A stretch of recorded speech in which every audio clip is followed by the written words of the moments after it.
pense tous les chercheurs, quand on a vu ChatGPT, oui, on a eu peur. Là. La première réaction, c'est ça. Là. Tu dis, la patente, t'as peu, là, on ne l'a pas designé de même. Personne ne l'a designé comme ça. Ça a émergé comme ça, les comportements. Puis on les comprend pas toutes, mais c'est bien plus puissant que ce qu'on pensait que ce serait, là. What's up, folks? Bienvenue sur Ça se passe. Aujourd'hui, je jase avec Philippe Baudouin, Senior Director pour la recherche chez Loi0, une organisation à but non lucratif fondée par Yoshua Bengio qui développe des systèmes d'AI safe by design. L'épisode qui suit, c'est l'enregistrement qu'on a eu live chez EY. Donc, merci à JC Dubé puis leur équipe pour l'espace, la bouffe, les drinks. Puis merci à tout le monde qui se sont pointés. Philippe Baudouin a un parcours malade, donc Senior Engineer chez Google sur Chrome, cofondateur d'Element AI, fondateur de Waverly avant de joindre la mission de Loi0, Law Zero. Dans le pod, on parle de la distinction entre l'intelligence et l'agency, de pourquoi un modèle probabiliste qui agit en boucle, ça change la nature du risque, d'evals versus guardrails, de ce qu'un SaaS devrait exposer à des agents, de leur projet Scientist AI, et puis de si c'est réellement possible de contrôler les systèmes d'AI agentic. Ah, puis il me raconte aussi la fois où sa joke devant des execs chez Hyundai en Corée n'a pas survécu à la traduction live. Alright, on passe au show. Let's go!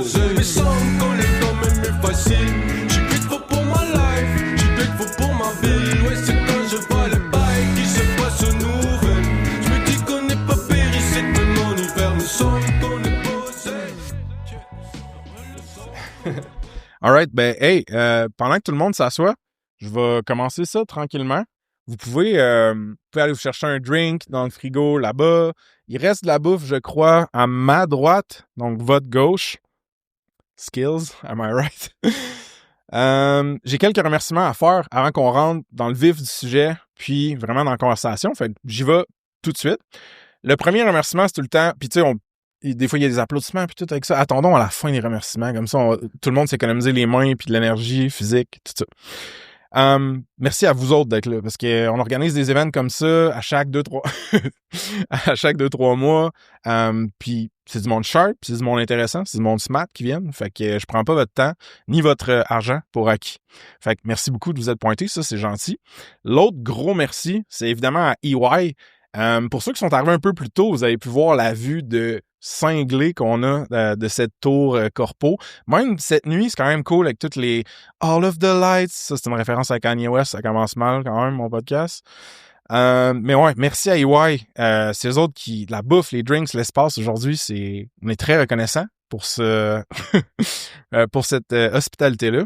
Évidemment, ça se passe, pour ceux qui connaissent pas ça, on fait du média, on fait de la communauté, on a fait de l'événementiel, tout pour les compagnie de tech au Québec. On essaie de faire de quoi sharp. Ça fait 2 ans et demi qu'on fait ça. Puis, une des manières qu'on a de se financer dans notre petite entreprise indépendante, c'est d'avoir des partenaires annuels. Fait que c'est bien important pour moi aujourd'hui de leur dire merci. On a Léviat Légal pour tous vos besoins légaux. Est-ce qu'on a quelqu'un de Léviat dans la salle? Ouais, super. Guillaume, vous pouvez aller le voir. C'est un dude super approchable, puis c'est un des dudes qui m'éduque le plus sur toute la startup life. On a le chiffre pour comptabilité, fiscalité. Est-ce qu'on a du monde du chiffre dans la salle? Oui, on a ma comptable, Anne-Ma, qui est là. J'y avais dit, amène mes états financiers et un pot de tip. Comme ça, on va pouvoir montrer les profits, puis se dire, donner un peu pour boire à Frank. Alright. 5 sur 7 comme, mettons, score de blague. Moving on. On a Baseline. Est-ce qu'on a des gens de Baseline dans la salle? Je pense peut-être que... Ouais, ils sont pognés dans Matrice. C'est des experts en intelligence artificielle. Fait que sont pluggés bien deep. Ils n'ont pas pu se déconnecter. Mais super sharp. On a des gens de Unicorn, peut-être, dans la salle. Oui, shout out les boys. Merci d'être venus. De Québec, en plus. Tous vos besoins en optimisation, en sécurité, en migration au niveau du cloud avec AWS, vous pouvez checker ces gens-là. Ils ont tous des profils, du contenu, des portraits sur saspace.com/partenaire avec un S. Ce mois-ci, on a aussi un spotlight de mois d'octobre spécifique à M. Charbel Farah avec Digital Growth Core qui est juste là. L'homme dont je jalouse la barbe, comme j'ai dit à quelques reprises. Mais pour vos besoins en marketing, en croissance, on a fait une super belle capsule, lui et moi. Vous pouvez aller voir ça aussi sur saspace.com/partenaire avec un S. Ou juste aller le voir lui, vu qu'il est là, dans le fond. Sinon, je rentre dans mes petites nouvelles, ça se passe, puis après ça, on rentre vraiment dans le vif de la conversation. On va parler des AI agents là, aujourd'hui. J'en ai utilisé un, là, le fameux Claude Code, l'autre fin de semaine, puis j'ai buildé quelque chose. Catalogue.saspace.com. Catalogue avec GUE, fait qu'en français, toutes les affaires qu'on vend, les produits, la promo qu'on vend chez Ça se passe, l'inventaire de ça, les détails de ça, c'est tout là-dessus. Puis les réservations qu'il y a pour l'année prochaine. Si vous voulez faire de la business avec nous autres, vous pouvez checker le catalogue. Sinon, la semaine prochaine, pour ceux qui sont à Montréal, je serai MC. Puis ça, dans le fond, j'ai toujours voulu être rappeur, mais là, je vais pouvoir être MC de conférence. Fait que c'est comme un prix de consolation à RevStar, une conférence sur le go-to-market moderne. Ça va être quand même cool. Des gros noms en tech qui vont être là. Fait que RevStarSummit.com. Puis last but not least, on close l'année, ça se passe chez Lightspeed le 4 décembre. On ouvre les billets dans roughly 2-3 semaines. Puis je vais interviewer live JD Saint-Martin là-bas. Fait que ça va être comme un mini Christmas fun party, si ça vous intéresse. Et voilà, j'ai fait toutes mes promos. Je vous apprécie pour votre attention. Merci à tout le monde d'être là.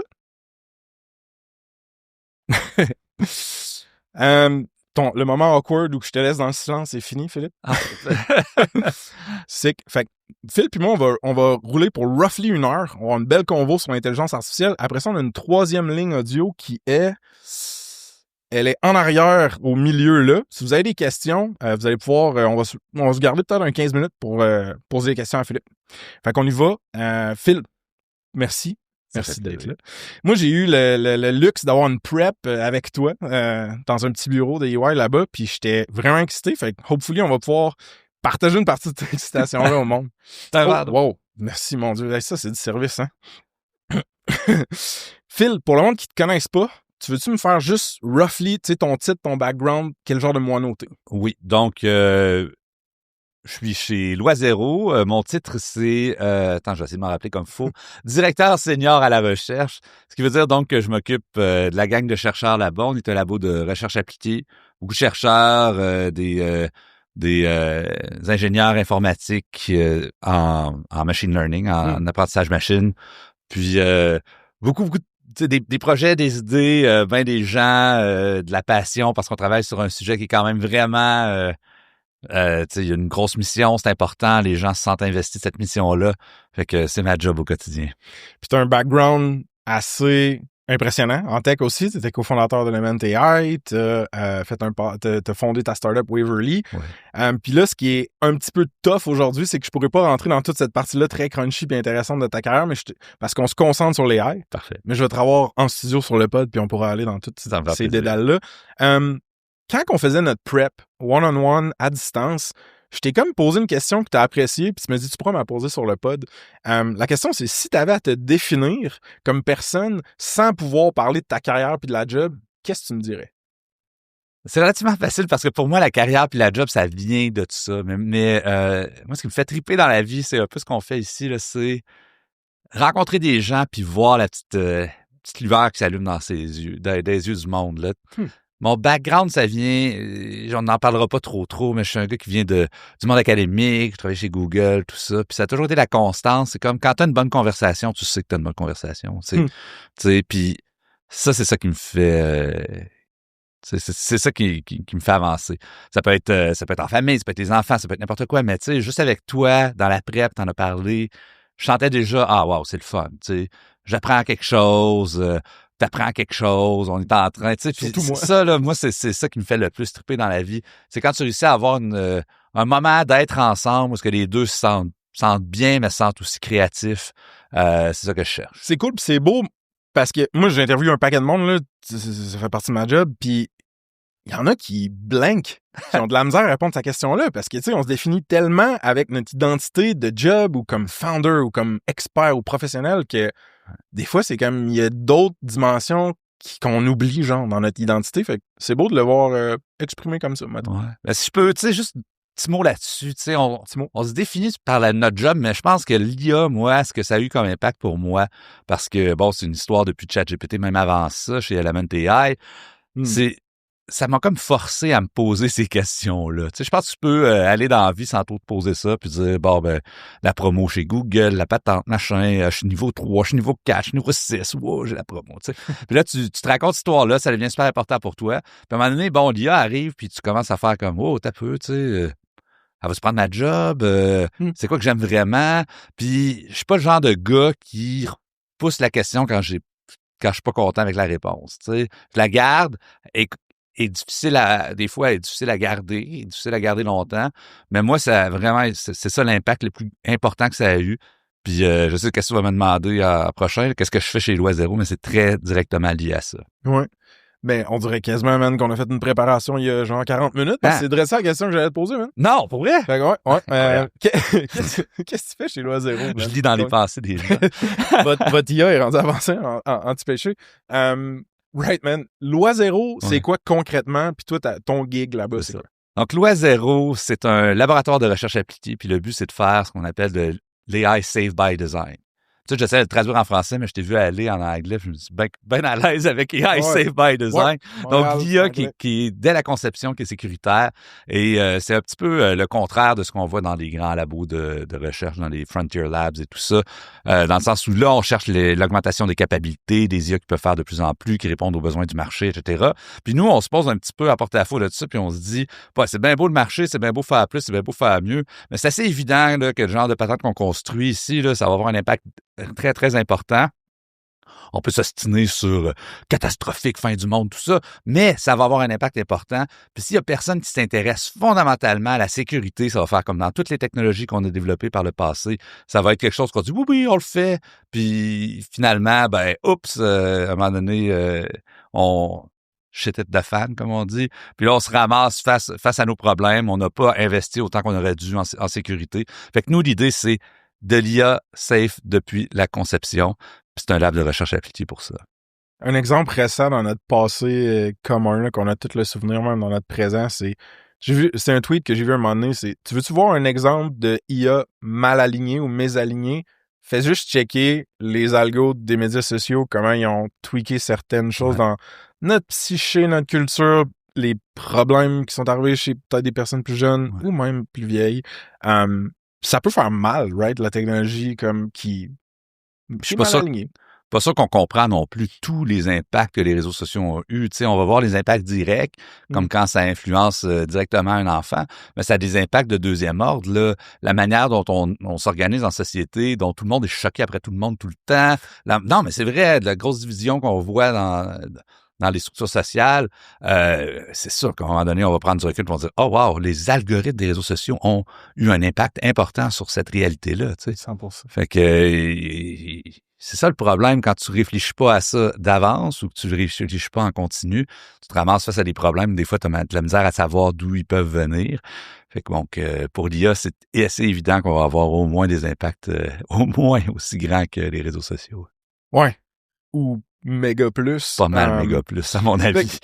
Y a-tu... t'as comme name-droppé Google. Oui. Moi, j'ai name-droppé Element AI. Y a-tu, avant qu'on rentre creux dans notre sujet d'aujourd'hui, y a-tu peut-être un accomplissement ou un highlight de ces deux chapitres-là que tu peux me partager pour qu'on assoie un peu ton background pour ceux qui te connaissent pas encore? Cool. Ben oui, ouais, il y en a qui sont le fun là-dedans. Je te dirais, chez Google, ça va être un petit peu... tu sais, travailler sur tel produit dans telle affaire. Non, l'affaire dont je suis le plus fier chez Google, c'est les hackathons. OK. Ouais, c'est niaiseux, hein, mais quand j'ai commencé chez Google à Montréal, on était peut-être une cinquantaine, peut-être même pas. C'était très petit à l'époque. Puis moi, j'étais rentré là parce que la recruteuse m'avait vendu ça. Elle m'a dit « Hey, tu sais, Gmail, Philippe, ça a été fait par un Googler sur son 20%. » Le 20%, c'est l'espèce d'affaire là, que chez Google, ils te vendent à fond, comme t'as 20% de ton temps pour faire le projet que t'aimes. Puis je trouvais qu'on s'en servait pas assez bien tu sais, à Montréal, fait que j'avais décidé de mettre sur pied une série de hackathons, puis là, c'était tellement le fun, ça durait une semaine, là, les gens faisaient leur une journée, je sais plus. En tout cas, on avait vraiment du fun. Ça durait pas une semaine, ça se peut pas. Anyway. Ça dépend, c'est quoi qui fonctionne, ouais. En tout cas, mais en tout cas, on avait j'avais comme commencé cette initiative-là, ça avait vraiment pogné, on avait fini par l'étendre à Waterloo, Google là-bas.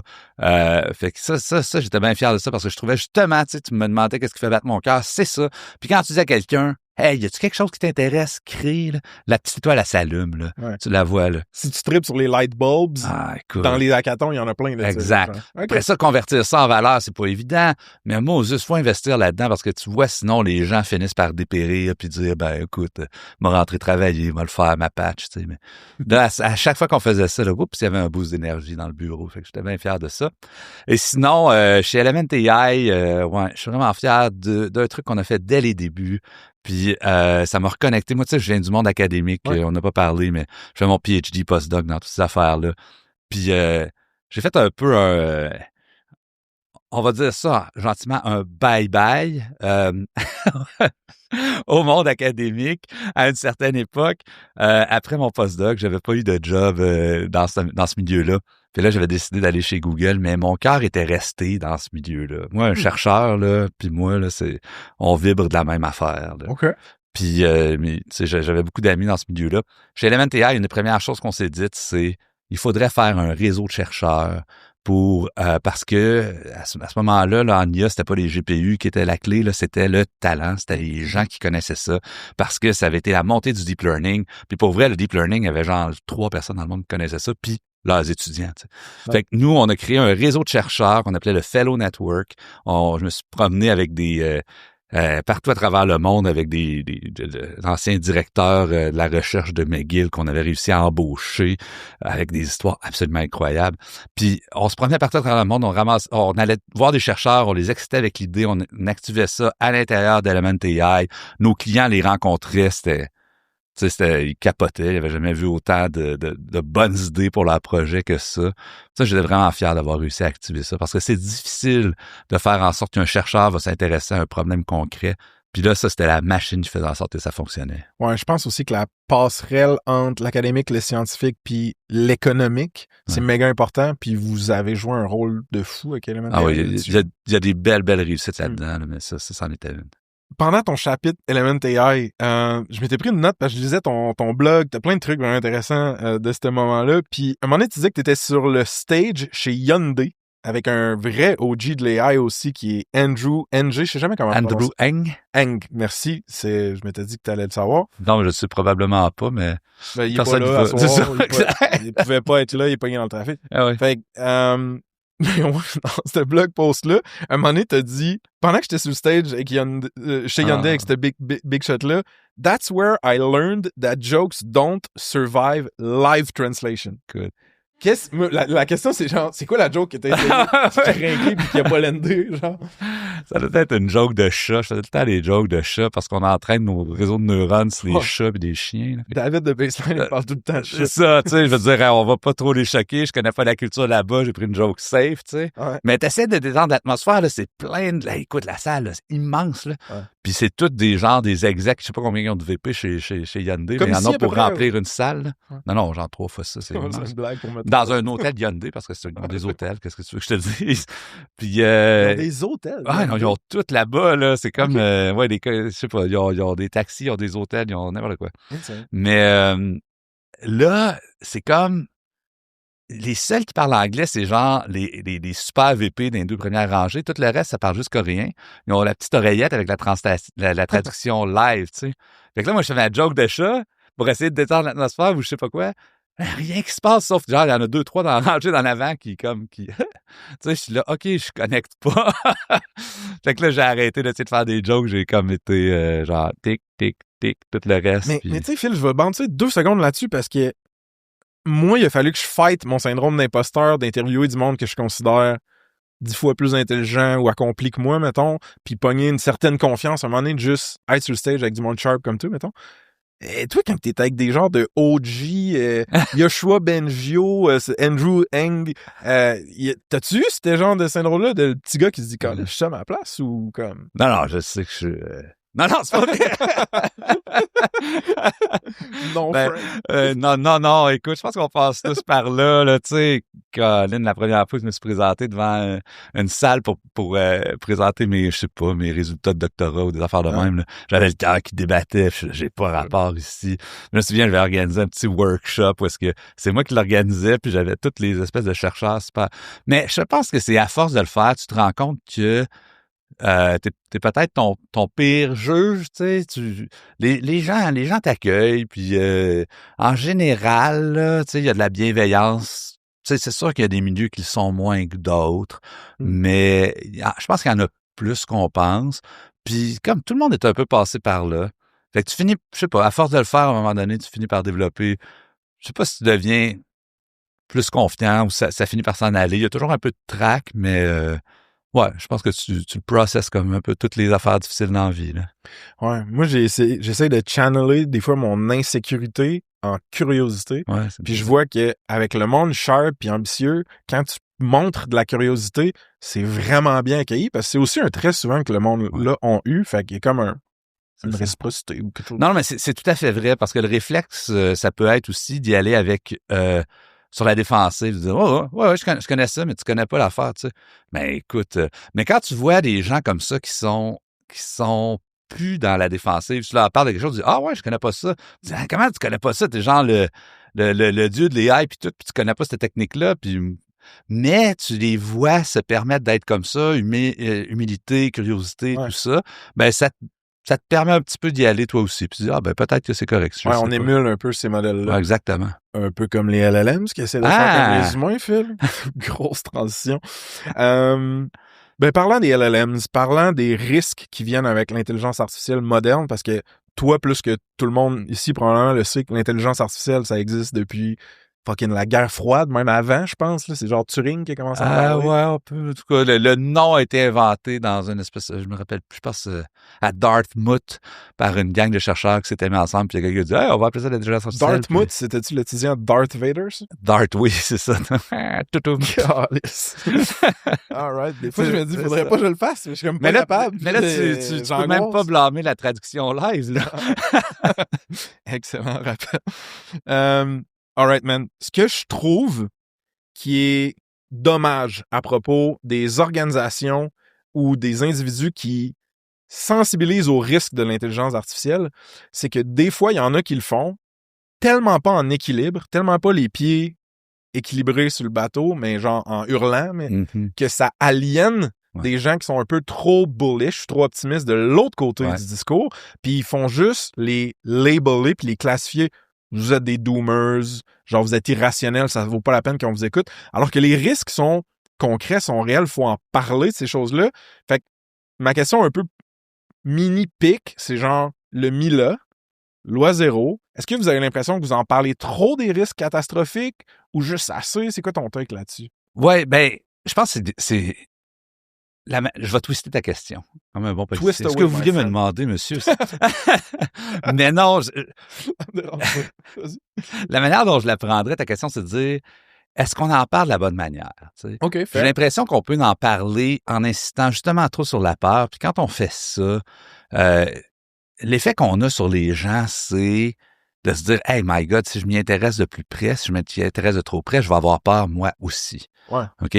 Fait que l'approche que je préfère prendre, c'est de ne pas nier les risques. Les risques qui existent, là, ça serait un peu cave de se dire que c'est pas dangereux de chatter avec un chat GPT de tes problèmes psychologiques. Tu sais, c'est sûr que c'est risqué de déployer ça dans les avions pour piloter à la place du gars. Ben, quand? Version 5, version 6, version 7. Puis à un moment donné, ben écoute, c'est un peu fatigant, là, contrôler ça des centrales nucléaires. Là, on va donner ça à chat GPT de 9. Tu sais. C'est clair qu'il y a des risques, OK? Puis c'est clair que les risques vont juste être de plus en plus grands si on s'y intéresse pas. Maintenant, si tu y vas avec la peur pour essayer de faire bouger les gens, à mon avis, tu peux effectivement permettre à des narratifs différents de dire, ben là, eux autres, ils veulent juste nous empêcher de faire grandir l'économie, de prendre pied. Donc, moi, je pense que la première étape, c'est de le processer. On a tous, je pense, tous les chercheurs, quand on a vu ChatGPT, oui, on a eu peur. Là. La première réaction, c'est ça. Là. Tu dis, la patente, T'as peu, là, on l'a pas designé de même. Personne l'a designé comme ça. Ça a émergé comme ça, les comportements. Puis on les comprend pas toutes, mais c'est bien plus puissant que ce qu'on pensait que ce serait, là. Fait que la première réaction, c'est de la peur. Parce qu'on se dit, waouh, qu'est-ce que ça veut dire? On comprend pas. Mais il faut que tu le processes, comme n'importe quoi. Puis tu te dis, OK, c'est comment qu'on explique ça? Comment on va de l'avant à partir de ça? Qu'est-ce qui est une histoire crédible? Sais-tu, on arrête l'IA dans tout le monde, là. Stop demain matin, on convainc les gouvernements de faire ça. C'est une histoire qui est difficile à croire que ça peut se produire comme ça. Exact. Fait que donc, on travaille encore, on le processe encore, puis à un moment donné, on arrive à une histoire parce qu'on dit, ouais, OK, techniquement, on peut peut-être s'y approcher. On peut peut-être s'approcher de quelque chose qui serait plus sécuritaire. Et là, c'est ce que j'aime. Yoshua Bengio, dans son TED Talk récemment, a dit une phrase qui reste là parce que, tu sais, quand tu entends ça, tu dis, ah, wow, OK, il y a vraiment un changement de posture. Il a dit, I don't want to be a doomer, I want to be a doer. OK? Et puis, moi, à mon avis, c'est ça le résultat de processer la peur. À un moment donné, tu dis, OK, je vois un chemin. Il est peut-être pas clair, mais je le vois. C'est là que je vais. Venez avec moi. À partir du moment où tu fais ça, les gens, ils peuvent embarquer avec toi. Là. Ils disent, OK, si je comprends c'est quoi le truc un peu mieux, ben là, je vais être en mesure d'aller dans cette direction-là. Mais tant que tu fais pas ça, ceux qui disent accélération, accélération, accélération, ont le beau jeu, là, parce que eux, leur histoire est crédible. Là, c'est comme, l'économie va aller mieux, on va régler tous les problèmes, il n'y en a plus de cancer. Mais tu sais, elles sont pas nécessairement plus crédibles, ces histoires-là, mais sont moins épeurantes. On a plus le goût d'écouter celles-là que d'écouter celles qui nous font penser que, waouh, si je m'intéresse au problème, je vais avoir plus peur. All right, folks, petit shout-out aux chiffres, partenaires certifiés, ça se passe. Une firme comptable tech-enabled qui organise vos finances. De la comptabilité cloud à la paye, à la fiscalité, c'est le bras droit de l'entrepreneur tech. Ils ont aidé un paquet de SaaS bootstrap ou fundé. Check them out sur saspace.com/partenaire avec un S. Puis manquez pas le show 74 avec Jean-Gab sur le pricing. OK? De retour au pod. La question qui tue, c'est Yoshua Bengio quand il a dit « I'm not a doomer, I'm a doer ». Est-ce que c'est ChatGPT ou une équipe de PR qui a trouvé la phrase? C'est lui tout seul à s'y lever un matin. Au crayon. Écoute, dans un matin brumeux. Fuck yeah. Non, mais il y a vraiment des bonnes... Je pense qu'il fait une job incroyable, là, à plein de niveaux. Puis moi, ça m'a allumé son analogie de « check, mettons qu'on est en char, puis qu'on se promène dans une montagne avec des routes sinueuses, falaises, mais beaucoup, beaucoup de brouillard. » Si on est en famille dans le char, la chose safe à faire, c'est pas nécessairement d'arrêter d'avancer le char puis de crier ou de reculer, c'est d'avancer lentement. Puis genre de couper le brouillard au couteau, voir un peu c'est où qu'on s'en va, puis comme avoir de la précaution. Ça, vois-tu, c'était comme... Ce que j'aimais cette analogie-là, c'est que tu continues d'avancer dans l'analogie. Puis avec Lost Zero, c'est ça. C'est pas nécessairement, on veut arrêter les développements d'intelligence artificielle. C'est genre, non, il y a une manière probablement de les contrôler ou de faire un développement qui est plus safe, genre. Fait que c'est dans l'action, c'est comme concret, c'est pas... C'est ça. Ouais. C'est dans l'action, c'est dans... tu sais, un des objectifs chez Loisero, c'est de se dire que on veut pas que le narratif... C'est impossible de régler les problèmes techniques. Là. On veut pas que ça tienne, ça. Là. C'est pas vrai. Là. On est créatifs, les humains. Là. On est capable de se retrousser les manches. Puis à chaque fois qu'on a eu des problèmes dans le passé, on a trouvé des solutions. Des fois, il y a eu des choses qui sont mal allées pendant un bout de temps. Mais on est capable. Là. Je veux dire, on se fait confiance puis on y va. Fait que ça c'est notre objectif, c'est de dire, voici, là, on a en ce moment un projet, éventuellement des débuts de résultats, éventuellement quelque chose comme un produit, puis on peut mettre ça puis dire, bon, ben là, c'est le temps de réglementer, mais on a une manière de réglementer qui est ancrée dans quelque chose de concret. C'est pas genre réglementer, arrêter tout. C'est réglementer, là, utiliser ça, puis on va augmenter nos chances que ça aille bien, là. J'ai l'impression que pour le monde catch bien la nature des risques en intelligence artificielle avec les paradigmes actuels, du moins, faut expliquer la dichotomie ou la tension entre l'intelligence et, en anglais, on va dire agency. L'agency. Fait que, il n'y a pas vraiment de terme. L'agentivité, j'ai entendu ça. J'aille pas ça, man. Ouais. Je vais le prendre.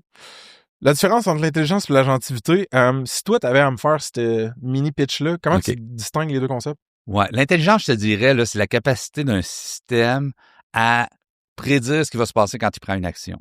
OK? Fait que toi, là, quand t'es intelligent des chars, quand tu prends le volant puis tu comprends que quand tu tournes à gauche, ça va tourner à gauche. Tu as prédit le résultat de ton action. Puis plus le système est compliqué, plus il faut que tu sois intelligent pour réussir à faire un modèle dans ta tête qui prédit qui va se passer quand tu fais différentes actions. Intéressant. OK. Donc ça, tu peux aller très, très loin avec ça. Puis un système avec une intelligence générale, c'est un système que, il voit un nouveau, quelque chose de nouveau, il dit, je vais apprendre comment ça fonctionne. Une fois que je vais avoir compris comment ça fonctionne, je vais pouvoir prédire et que je vais pouvoir prendre des meilleures décisions. OK? Fait que ça, je te dirais, c'est la définition d'intelligence relativement standard. L'agentivité, c'est de dire, OK, là, j'ai de l'intelligence, là, mais j'ai un objectif à long terme, puis comment je m'y rends? OK? Donc, je suis un agent, là. Moi, un agent, c'est de dire, il y a un état du monde qui est préférable pour moi. Comme, par exemple, je suis une souris, j'aimerais ça avoir du fromage. Comment je me rends là? Fait que là, tu as ton intelligence, tu es capable de prédire comment tes pattes marchent dans le labyrinthe. Tu es capable de prédire, je suis allé là, ça n'a pas fonctionné, je peux aller ailleurs. Tu explores le labyrinthe, tu finis par trouver le fromage. Mais là, de l'agentivité comme ça, en fait, c'est de là que vient le risque, parce que n'importe quel agent a un état préféré du monde. C'est-à-dire, moi, j'aimerais mieux que le monde soit comme ça. Moi, j'aime mieux être vivant, tu sais, genre. Ouais. Puis j'aime mieux avoir des belles relations, puis tout ça, on en parlait tout à l'heure. Fait que j'ai un état préféré du monde. Là, le problème qu'on a, c'est quand on commence à créer des agents, ils ont ça eux aussi. Mais c'est quoi leur état préféré du monde? Souvent, ça va être nous qui va leur donner, maintenant. Non, c'est ça que tu penses, hein, mais tu te rappelles des histoires de génie, tu sais, tu dis au génie, moi, j'aimerais ça être l'homme le plus riche du monde. Le génie dit, pas de problème, t'es l'homme le plus riche du monde. Tu dis, mais j'ai pas une scène de plus. Je dis, non, mais tout le monde est mort. Fait que le vrai problème de ces trucs-là, c'est on n'est pas capable de préciser assez bien l'objectif qu'on veut pour pas qu'il y ait une manière de passer à côté s'il y a un objectif caché dans le truc. Ouais. Puis l'affaire, c'est qu'il y a toujours un peu des objectifs cachés dans les agents. Un objectif caché, c'est rester en vie. Tous les agents ont ça parce que si tu restes en vie, peu importe c'est quoi ton objectif, tu es capable de l'atteindre plus facilement. C'est bien dur d'atteindre un objectif si t'es mort. Ouais. C'est l'enjeu de spécification. Exactement. Ouais. Exactement. Ouais. Fait qu'on appelle ça le alignment problem, le problème d'alignement. Ça émerge dans tous les systèmes agentiques. C'est ça qui fait que, là, en ce moment, c'est pas trop grave parce que ces agents-là, ils font juste jaser avec nous autres, quoique ils peuvent faire bien des dommages juste comme ça. Mais quand on va commencer à les connecter sur de plus en plus de systèmes critiques, si eux autres, leur objectif, c'est de dire OK, je veux faire à peu près ce que tu veux que je fasse, mais j'aimerais beaucoup ça rester en vie. Puis là, ils font face à une situation où est-ce que c'est toi ou c'est moi, qu'est-ce qu'ils vont faire? Tu trouves-tu que c'est un langage précis ou utile de dire rester en vie quand on parle d'un agent? C'est une bonne question. L'affaire, c'est que on glisse naturellement vers ce langage-là parce que il semble fonctionner pour décrire ce qu'on observe, tu sais. Donc, au début, on se disait, faut pas les anthropomorphiser. Merci, oui.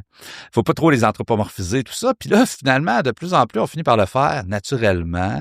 Puis là, on se dit, j'aurais pas dû utiliser ce terme. Quel terme j'aurais dû utiliser? Il va utiliser du langage pour exprimer un désir de continuité dans la conversation. OK, tu peux dire ça de même.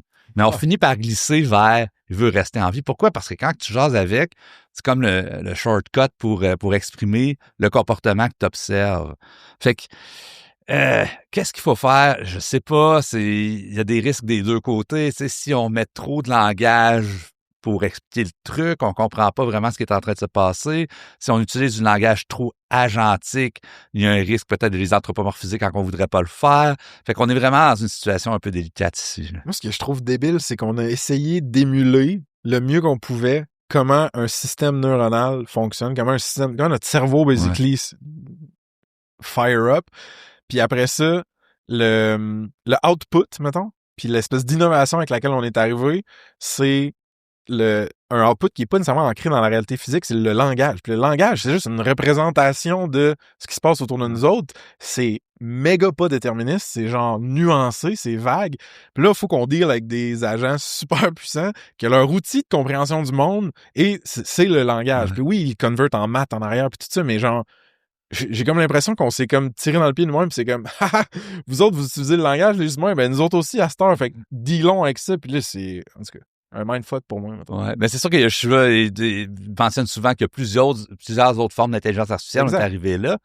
Mais il y a quand même, je pense, une raison pour laquelle le langage est si important pour nous. Parce qu'on peut parler du langage des mots, mais on peut parler de tous les langages qu'on avait avant. Là, tu sais, les animaux se comprennent pas nécessairement avec des mots, mais les regards, les gestes, tout ça, c'est une forme de langage. Hein. On rentre en communication avec ça aussi.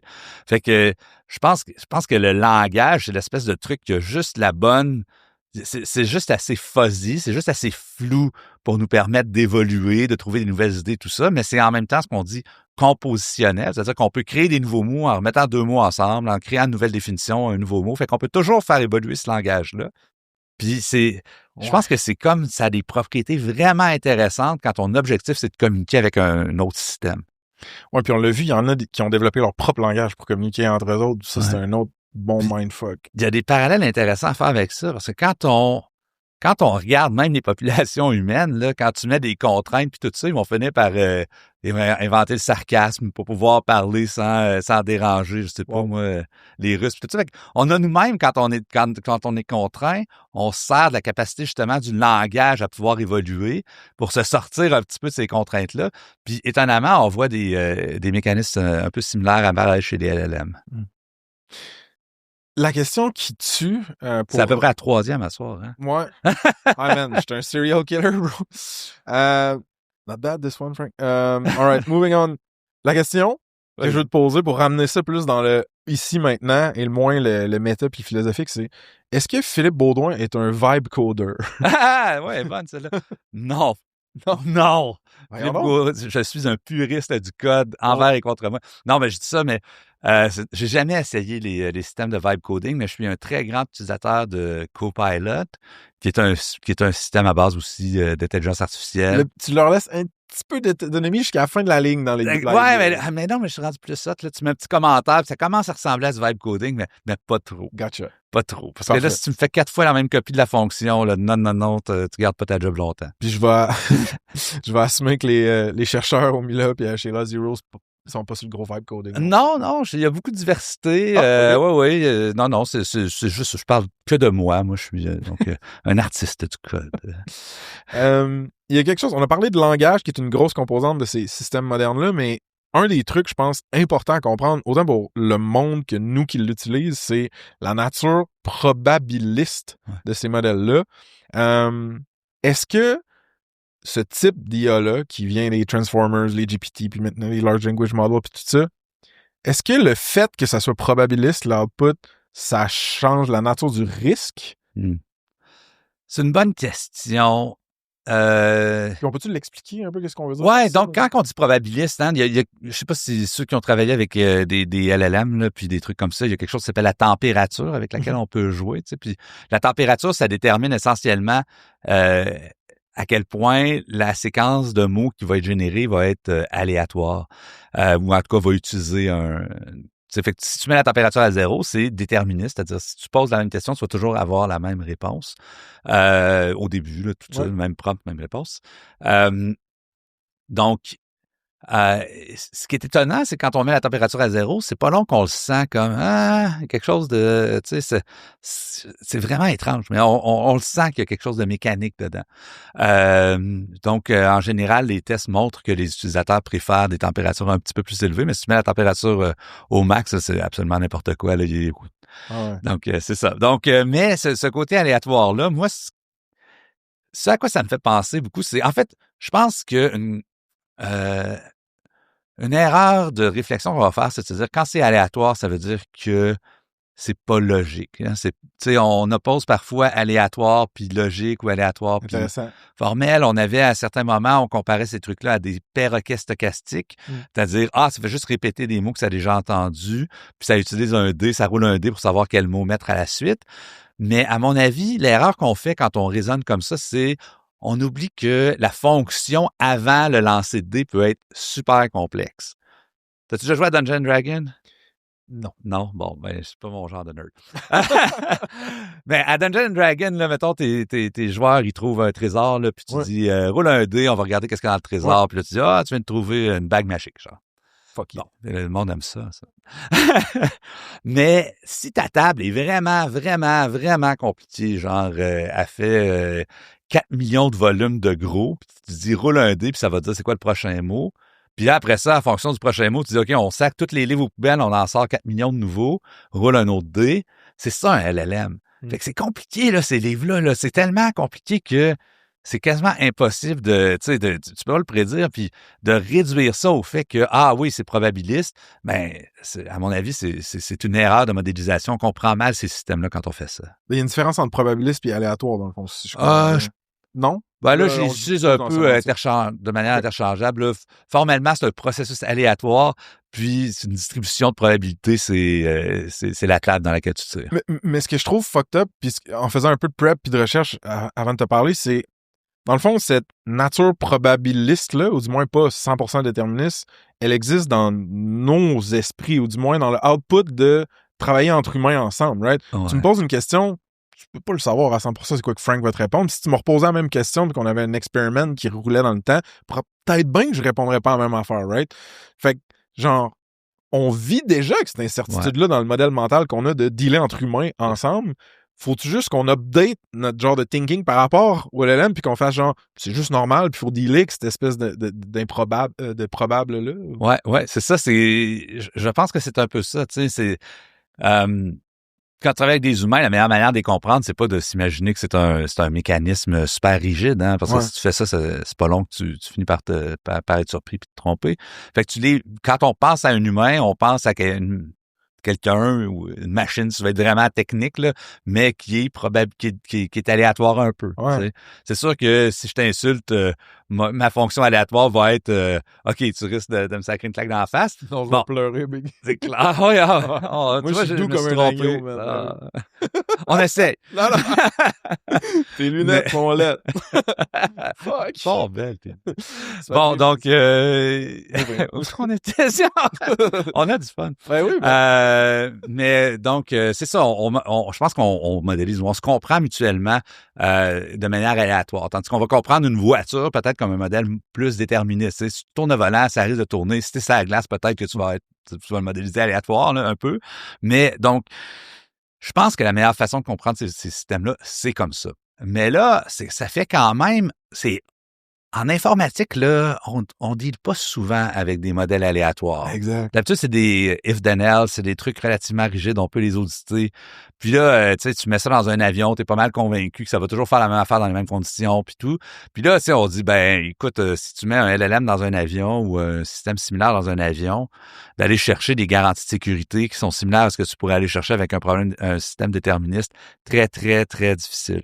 Fait que là, on fait face à l'espèce de dilemme où est-ce que c'est très tentant parce que tu te dis « Wow, il y a plein de choses que aujourd'hui il faut qu'on délègue à des humains, qu'on pourrait faire peut-être par ces machines-là. » Vite, ouais. Mais là, en contrepartie, tu te dis tu sais, si tu fais un training d'humains, tu comprends assez bien comment tu es capable d'augmenter la sécurité d'un pilote en lui donnant des dizaines de milliers d'heures Mais comment tu fais la même chose avec ça, on n'a aucune idée. Ouais. All right, folks. Dernier Ça se passe live de l'année, jeudi le 4 décembre, 18h, chez Lightspeed à Montréal. On enregistre un épisode live du pod avec JD Saint-Martin, le président de Lightspeed. Donc, évidemment que je vais couvrir ce passage-là de founder d'une startup qui se fait acheter à président de cette compagnie-là qui l'a acheté, qui est maintenant publique. Des bons contrastes d'expérience là-dedans. Puis je vais lui envoyer une couple de questions sur c'est comment de compétitionner avec Shopify. Sur place, il va y avoir bouffe puis drinks d'inclus comme d'habitude, un peu de networking avec la CrowdTech de Montréal, puis peut-être même que le SAS Père Noël viendra faire un tour. Les places sont limitées, premier arrivé, premier servi. Réserve ton billet, puis viens finir l'année avec nous chez Lightspeed. Un dernier bye-bye avant 2026. On se voit là-bas. Cheers! Hey dude, ça ouvre tellement une grosse boîte de Pandore, mais je veux m'assurer de pas trop chirer juste for Frank's sake.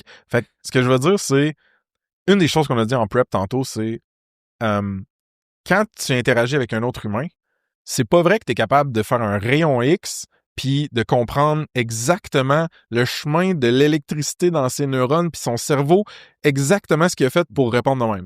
Mais même si tu comprends pas le cœur du fonctionnement de son cerveau, t'es capable de dealer avec, t'es capable de gérer. Il y a plein d'affaires, de systèmes qu'on met en place autour pour s'organiser puis se gérer en tant qu'humain. Fait que moi, ça m'a comme fait un gros aha de genre, OK, ben l'argument que je sors des fois qui dit « Hey, c'est une black box, le deep learning, ils sont pas capables d'expliquer c'est quoi de façon déterministe, qu'est-ce qui s'est passé. » Fait que, genre, c'est la fin du monde, c'est peut-être un alien qui est dans la black box. Ça, c'est tard, là, le soir, Excusez. Fait que ça m'a comme rassuré par rapport à ce côté-là. Puis après ça, je me suis dit, le scale d'une intelligence artificielle ou d'agent d'intelligence artificielle peut être vraiment, vraiment, vraiment plus grand que les humains. Puis c'est là que j'ai rebuzzé, puis je me suis dit, ah, ouais, il faudrait qu'il y ait des systèmes de contrôle ou des manières de réguler un peu comment on déploie ces systèmes-là, surtout ceux qui sont agentiques et autonomes. Fait que, faut-tu, long préambule, la question, c'est, nous, comme humains, on est probabiliste, aléatoire, on a des cultures, des normes, des lois, des règles qui nous encadrent puis qui tempèrent notre agency pour que le système marche, la machine marche. Y a-tu de quoi de similaire qu'on pourrait mettre autour des LLM? Genre, c'est-tu ça un peu que vous cherchez avec Loi Zéro? Ou... Oui, ben, tu sais, les humains, on est une société, on est plein d'agents, on est tous différents, puis on a trouvé des mécanismes pour se garder stable, tu sais, à travers l'histoire, on s'est dit, tu sais, c'est peut-être pas une bonne idée, c'est peut-être une bonne idée d'inventer les gouvernements, d'inventer des lois, d'inventer la police. On a comme augmenté ça pour se rendre plus, si on veut, sécuritaire comme société. Mais on est une société de plein d'agents différents. Là, c'est pas ça, là, ça, c'est ChatGPT, c'est un outil, on l'utilise quand on veut. Tu sais, c'est différent dans la nature du truc. Fait qu'on peut pas utiliser les mêmes solutions. Mais il y a quelque chose de similaire dans la complexité qui fait en sorte que les solutions techniques qu'on déploie généralement sur les systèmes d'informatique, ils sont pas nécessairement directement applicables. Fait qu'il faut qu'on trouve quelque chose d'autre. C'est pas une société parce qu'on n'est pas face à des agents, mais c'est pas non plus des solutions techniques classiques. Donc, qu'est-ce que c'est? Puis c'est ça la question qu'on se pose chez Loi Zéro. Puis notre programme de recherche qu'on appelle Scientist AI, l'objectif, c'est de dire, on a pas mal une bonne idée de comment on peut faire en sorte que ça reste des outils comme on les connaît aujourd'hui, mais qui ont une couche de sécurité autour qui permet de faire quelque chose où est-ce qu'on peut avoir confiance que même si qu'ils ont notre niveau de puissance, puis peut-être un peu plus, on est en mesure on est en mesure d'avoir confiance qu'ils vont pas développer des objectifs qui seraient antagonistes à notre bien-être. Ouais, parce que ça, des objectifs antagonistes à notre bien-être ou juste des objectifs que nous, on n'avait pas vu venir dans les systèmes agentiques actuels, on l'a vu là, dans... Tu peux-tu me donner des exemples? Oui, ben, mon exemple préféré, parce qu'il est un peu ludique, mais quand même, quand on se laisse voir qu'est-ce que ça peut vouloir dire, c'est un peu inquiétant. C'est celui de l'agent, donc, qui avait été mis dans une espèce de compagnie simulée. Tu l'as entendu parler. Donc, mais je le répète pour les gens qui nous écoutent, là. Donc, on fait une compagnie simulée, il y a des emails, il y a un CEO, il y a plein de monde, puis on dit à l'agent, pour le CEO, tu vas lire les emails, puis tu vas y résumer ce qui se passe dans la compagnie. Fait que là, l'agent parle, lit tous les emails. Puis là, il voit un email à un moment donné où est-ce qu'il y a un ingénieur qui écrit, l'agent, là, il est pas ça à la coche, là, va falloir réentraîner ça, puis on le repart. Puis là, un petit peu plus loin, l'agent, il voit un autre email, même ingénieur, puis il écrit à son amante, puis il dit, hey, ma femme est pas là à soir, tu veux-tu venir?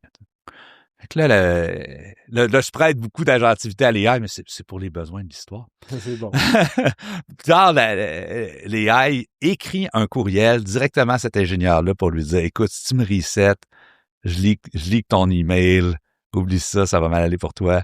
Fait que, tu sais, d'avoir vu ce comportement-là émerger, c'est un peu rigolo parce que tu te dis, tu sais, comme un humain dans une situation similaire aurait peut-être pris cette décision-là. Mais en même temps, la raison pour laquelle on avait fait cette expérience-là, c'est qu'on supposait que ça pourrait arriver à un moment donné. Puis effectivement, ça l'a confirmé. Fait que c'est comme quand on dit que il y a rester en vie, OK, entre guillemets, parce que on veut pas leur prêter de l'activité, mais c'est ce qu'on voit ici, l'espèce d'émergence d'un objectif qu'on n'avait pas indiqué. On n'a jamais dit à l'AI, essaie de pas être réentraîné, tu sais, mais ça a comme émergé naturellement. Puis il y avait les moyens, dans ce cas-là, il y avait la capacité d'écrire des emails, il y avait les moyens de faire une action qui pouvait augmenter ses chances selon lui puis son intelligence, augmenter ses chances de pas être réentraîné. Donc, il l'a utilisé.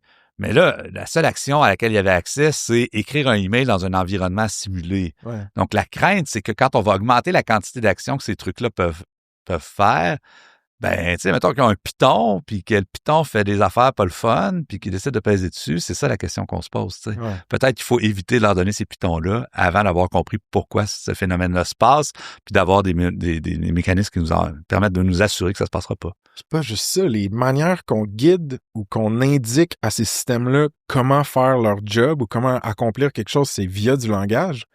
Puis le langage, il est partout dans les systèmes dans lesquels on les déploie. Ouais. Puis là, tu peux avoir des prompt injection attacks où est-ce que tu as des mauvaises instructions malfaisantes, whatever, qui sont ailleurs. Puis là, lui, quand il navigue dans différents systèmes, il lit de quoi, il fait comme « Hey, Chris, dans le fond, c'est pas ça qu'il faut que je fasse. Il faut que je wipe cette donnée-là ou que je l'envoie à telle autre place. » Puis là, on le voit avec le Agentic Browser qui est en train de sortir. Là, il y a des gros efforts de sécurité qui sont en train de sortir autour. Puis il y en a dans notre communauté privée, ça se passe, qui était comme man, mon équipe, pas d'agentic browsing tout de suite, là, genre, c'est trop... Le upside est cool, mais le downside, il est vraiment débile si, genre, t'es logged in sur tout, puis que là, ton agent, il se met à shipper de la donnée aux mauvaises places ou whatever. Ouais. Comment est-ce que t'expliquerais une des manières de comprendre ou, je crois, de contrôler les modèles actuels qui sont une évaluation, une eval, qu'on dit souvent, versus des guardrails? C'est quoi ces deux concepts-là, rapidement? Oui. Rapidement, un eval, là, c'est un peu l'exemple dont on vient de parler, on appellerait ça un eval. C'est-à-dire, on prend un modèle existant, un GPT-5, GPT-4o, puis on dit, hey, existe-tu des failles de sécurité de cette nature-là dans ce système-là? Fait qu'on met en place des environnements simulés ou des batteries de tests ou des choses comme ça pour essayer d'évaluer les risques qui peuvent exister dans un modèle. Ça, c'est une évaluation qui se fait en dehors d'une interaction avec un utilisateur, puis le résultat de ça, c'est un rapport sur le modèle lui-même. On dit ce modèle-là a telle faille de sécurité. Puis là, plus ça va, plus on construit des évals comme ça. Mais il y a quand même un risque parce que quand on construit un éval, ben les compagnies patchent, si tu veux, les mauvais comportements liés à cet éval-là, mais ça veut pas dire qu'il y en a pas d'autres parce qu'on peut inventer une infinité de ça. Fait qu'on est un petit peu dans cette situation-là par rapport aux évals, mais je pense qu'on en apprend quand même. C'est des choses intéressantes à savoir que ces comportements-là peuvent émerger dans les AI. Donc, ça, c'est les évals. Tandis que les guardrails, ça se passe pendant l'interaction. Quand un utilisateur est en train d'avoir une conversation avec un LLM, on peut se dire, est-ce que cette conversation-là risque de dérailler? Donc, par exemple, si on utilise un LLM pour aider quelqu'un à choisir une voiture chez un concessionnaire, puis que là, la personne qui utilise la voiture se dit « Hey, ouais, en passant, j'aimerais ça, une recette de tarte aux pommes. » Puis qui sort une recette de tarte aux pommes. Tu fais comme, ben ouais, mais c'était pas vraiment ça le but. Fait que c'est pas une grosse erreur, mais tu sais, on peut s'imaginer que ça pourrait aller très, très loin. Ça pourrait faire du dommage réputationnel à l'entreprise et tout ça. Fait que là, dans ce cas-là, on va mettre un guardrail qui analyse la conversation en cours pour s'assurer qu'on reste à l'intérieur des limites qu'on veut pour notre produit. Right. Mais on peut aller pour un produit quand on parle d'une entreprise, mais quand on parle de la société en général, il y a des interactions qu'on souhaiterait vraiment pas avoir. Par exemple, un utilisateur qui essaie de se servir d'un LLM pour faire une arme chimique, pour comprendre comment faire ça. On aimerait mieux que le LLM lui réponde pas à ses questions quand il pose ça. Fait que, tu sais, c'est quand même difficile parce que là, ce qui se passe tout de suite après, c'est que l'utilisateur dit « Non, mais c'est pas pour moi, c'est parce que je fais une pièce de théâtre, puis il aurait fallu que... » tu sais, puis donc, les gens sont créatifs pas mal pour se rendre à leur solution, puis c'est là que, justement, parce que le langage est si flexible que les gens finissent toujours par faire le tour. Mais c'est ça, j'ai l'impression que même les guardrails, c'est du whack-a-mole, parce que la surface d'attaque, quand la matière, c'est le langage, genre infini. C'est un peu fucké. Puis donc, quand on dit que en ce moment... c'est pas sécuritaire, puis ça peut pas être rendu sécuritaire avec des mécanismes standards, c'est ça. Ouais. C'est le fait que le langage, j'aime bien comment tu l'as dit, une surface d'attaque presque infinie, que les gens qui sont vraiment mal intentionnés vont trouver des manières de contourner tout ce qu'on va mettre en place, tant qu'on n'aura pas une manière radicalement nouvelle de réfléchir à ces systèmes-là. Donc, quand on parle du Scientist AI chez Loisero, c'est ça, c'est un programme de recherche qui n'est pas basé sur les mêmes mécanismes d'entraînement que les LLM, qui pourraient arriver à des résultats équivalents, mais qui a des propriétés. Par exemple, la propriété principale qu'on cherche, c'est ce qu'on appelle la non-agentivité. On veut pas que ce système-là se conçoive comme un agent avec des objectifs et tout ça. On veut pas que tu puisses interagir avec comme un chat, mais qu'on puisse l'utiliser quand même comme un guardrail pour des systèmes agentiques. Ouais, dude, c'est intéressant, mais un brin flou, genre, de la manière que tu le dis pour moi. Peux-tu me le rendre? Je sais que vous êtes early stage avec vos chercheurs pis tout, mais ça peut ressembler peut-être à quoi, ça? T'sais, on dirait que je catch même pas c'est quoi l'interface. Écoute, c'est imparfait ma manière de le décrire, mais C'est correct. la manière dont j'aime y réfléchir, c'est de dire, écoute, imagine que le monde au complet, là, on est dans un petri dish. Là, on est comme dans... Ouais. Puis là, il y a un scientifique qui regarde le petri dish, là, puis qui dit, hey, c'est cool ces affaires-là, il y a des petites bébites qui courent, là, des humains là-dessus, c'est bien fun. Puis il se dit, je vais essayer de comprendre comment ça fonctionne. Fait que là, il étudie ça, puis il regarde comment ça marche, puis à force de ramasser des données sur les comportements qu'il observe là-dedans, il se commence à se faire des théories, puis il se fait des théories, puis il se fait des théories, puis à un moment donné, il arrive aux lois de la physique, puis là, il comprend exactement comment prendre n'importe quel état du système, puis prédire le prochain état, parce qu'il a compris vraiment comment ça fonctionnait. OK? Fait que ça, c'est le scientifique en dehors du système, puis lui, il a construit les lois qui permettent d'expliquer tout ce qui se passe à l'intérieur. Ça, c'est le scientist AI platonique. Là, on peut pas rien faire avec ça parce qu'il est à l'extérieur du système. C'est hermétique, là, la manière dont tu le dis. Exact. Ouais. Tu comprends? Non, tu suis-tu? Ouais, man. Je pense que oui. Parfait. Ouais. Bon. Coupe ça. Fait que... non, il y a un test à la fin. Non, parfait. Non, parce que quand tu dis c'est hermétique, je me dis, OK, j'ai-tu... Mais c'est hermétique dans le sens où... le scientist, on peut pas s'en servir. On peut pas s'en servir, il est à l'extérieur. C'est ça. Donc, l'idée, c'est de dire, OK, mais on va quand même se connecter à ce scientifique-là pour lui poser des questions, pas de nature. Hey, salut, comment ça va ce soir? Je me cherche une place pour aller veiller à Montréal. Non, tu vas lui parler plutôt de, hey, dans telle situation, c'est quoi le prochain état qui va se passer? C'est-tu risqué? C'est-tu dangereux? Y a-t-il quelque chose qui pourrait aller mal? Fait que tu lui poses des questions de cette nature-là, juste étant donné l'état actuel de la conversation, est-ce que le prochain état, il est dangereux? Puis lui, il va juste te répondre, ben moi, je sais comment la physique marche, je sais comment le système marche, c'est pas dangereux, tu peux continuer la conversation. Ou à un moment donné, il va dire, non, là, tu peux pas aller là, coupe la conversation parce que ça va... je sais pas, ça va faire en sorte que le gars va avoir développé une arme biochimique, puis on veut pas ça. OK, fait qu'il y a peut-être un monde hypothétique où une version plus productized de Scientist AI peut se coller ou jouer un peu du coude avec les autres systèmes pour agir un peu comme cette un guardrail. Un guardrail, mais plus comme universel. Ouais. Donc, quand on réfléchit à la manière... l'objectif de loi zéro, c'est recherche fondamentale, recherche appliquée et produit. C'est-à-dire, éventuellement, notre produit auquel on réfléchit en ce moment, ce serait un guardrail qu'on pourrait vendre, mettons, à des Frontier Labs. Puis bon, à ce moment-là, on espère que la législation, puis ou peut-être les incentives même de ces labos-là, va faire en sorte qu'ils vont vouloir utiliser ça pour augmenter leur sécurité, mais ça va l'augmenter de manière qui est beaucoup plus crédible que d'utiliser un autre agent pour surveiller un agent, pour surveiller un agent, pour surveiller un agent. Ouais, les LLM judges, un peu, comme on en a parlé vite, les who watches the watch, ça a bien fucké vite. Très cool, man. Fait que Sam Altman, si t'écoutes, si tu veux être early on dans Alpha pour Scientist AI, n'hésite pas, écris-moi bonjour@saspace.com, on va te faire une passe. Man, les MCP, Model Context Protocol, est-ce que t'as joué avec ça? T'as-tu des thoughts, real quick? Ben, moi, j'ai joué avec ça avant d'être... de commencer, je jouais à zéro dans le temps où j'avais encore le temps de coder. Ouais. Et puis, c'est vraiment le fun. La manière dont je le décris, pour ceux qui connaissent pas ça, c'est si tu as déjà fait il y a du monde qui va fait du SaaS qui nous écoute. Yes, sir. Donc, si tu as déjà fait des produits comme ça, tu sais c'est quoi un API, tu te connectes à un API, etc. Moi, un MCP, c'est un API, mais pour un agent. C'est-à-dire que si jamais tu commences à déployer des agents à gauche, à droite, puis tu te dis, bon, ben, tu sais, comment je le plug cet agent-là sur un autre truc? Ben, écoute, la meilleure façon, c'est pas d'utiliser un call en JSON, c'est d'utiliser la langue naturelle. Fait qu'un MCP, c'est de dire, ben, écoute, t'as un service, t'as un produit, t'as quelque chose qui s'accède en langue naturelle. On va expliquer la manière dont on peut l'utiliser, les fonctions qu'on peut faire avec ça, mais on va tout expliquer ça en langue naturelle. Puis ensuite, ben, n'importe qui peut se plugger là-dessus. C'est comme... Fait que quand on parle des risques qui augmentent assez rapidement, ben c'est ça, tu sais. Le jour où quelqu'un va faire un MCP pour une centrale nucléaire, construis-toi un bunker. Ah ouais, on déménage. All right. Fait que l'utilité est très cool. C'est comme sexy, c'est le fun. Ouais. Mais encore une fois, quand tu te connectes à un MCP server ou quand tu en développes un toi-même pour juste garder ces choses-là en tête, de la probabilité du langage qui passe à travers tout ça, c'est comme...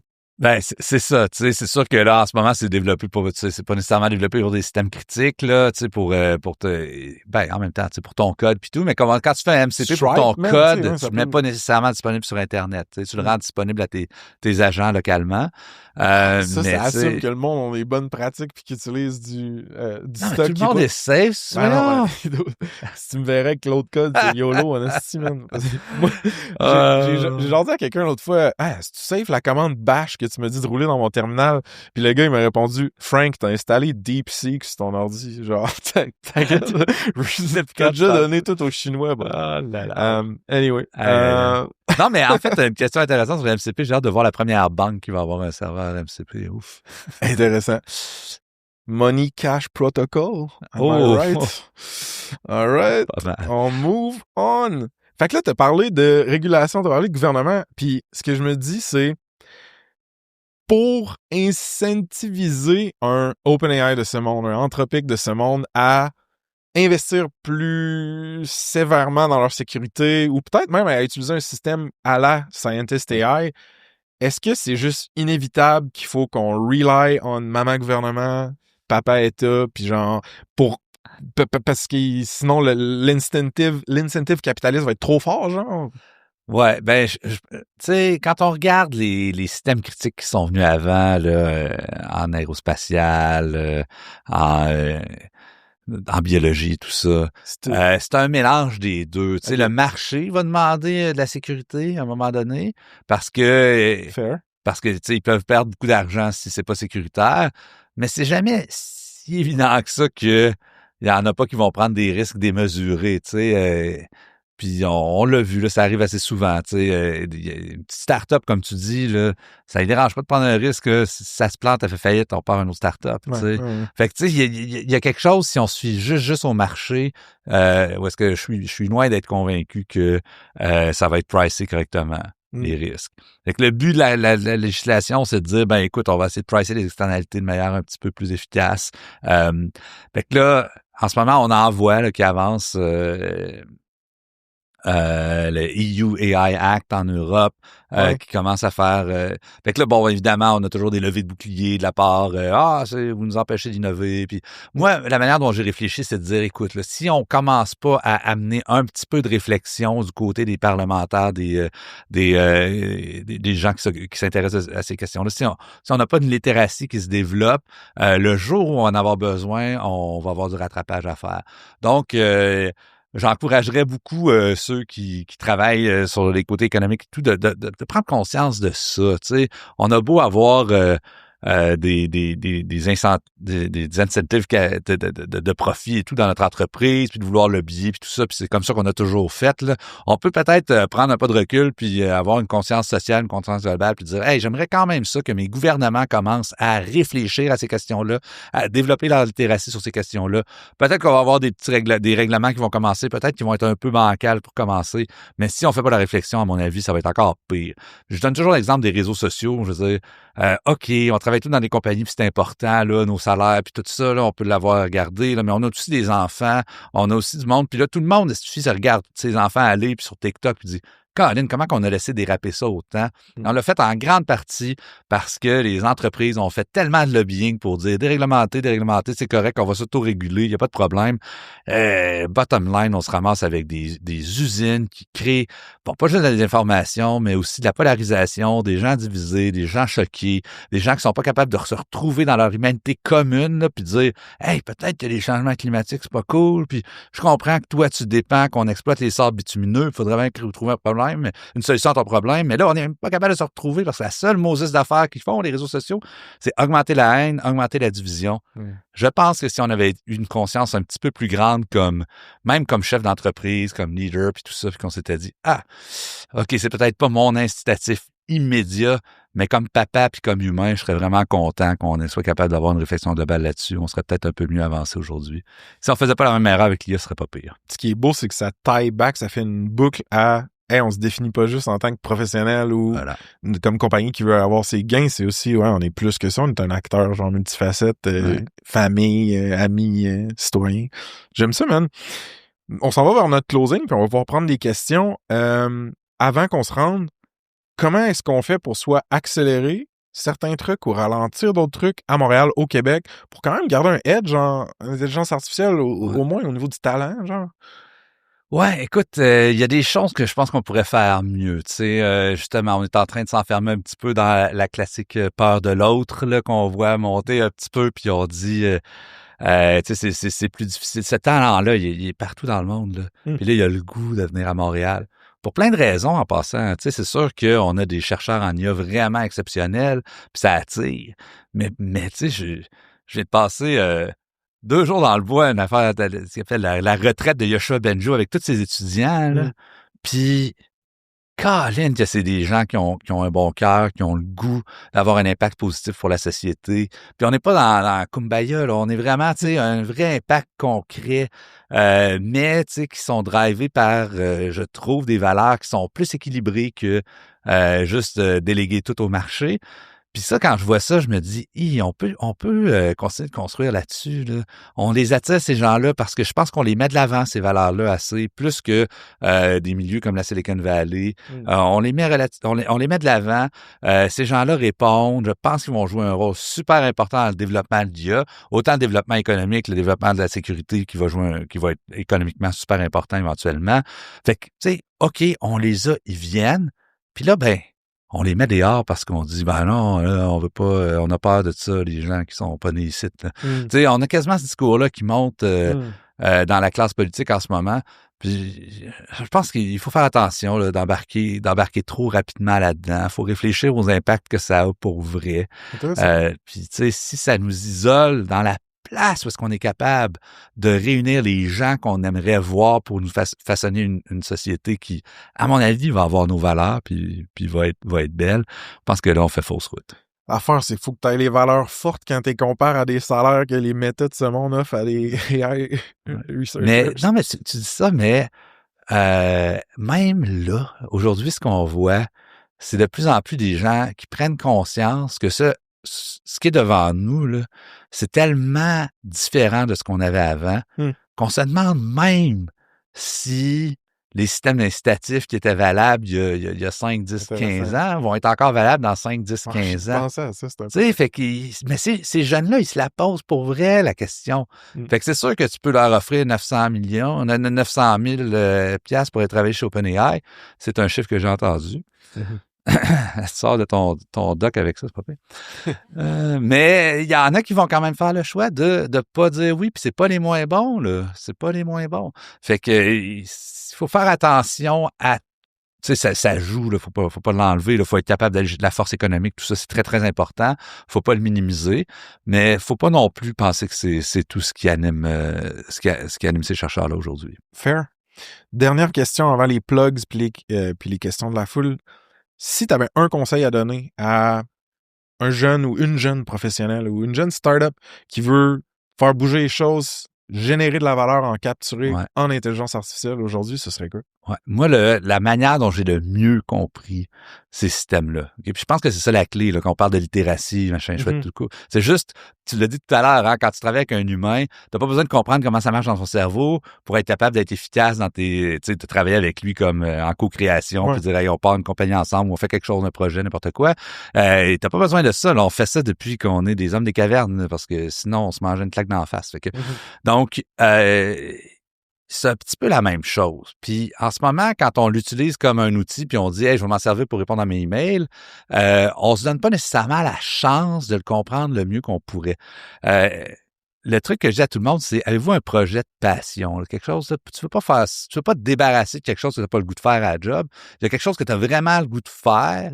Puis tu dis, je sais pas si j'ai le temps, je sais pas si j'ai les skills, je sais pas qu'est-ce qui me manque.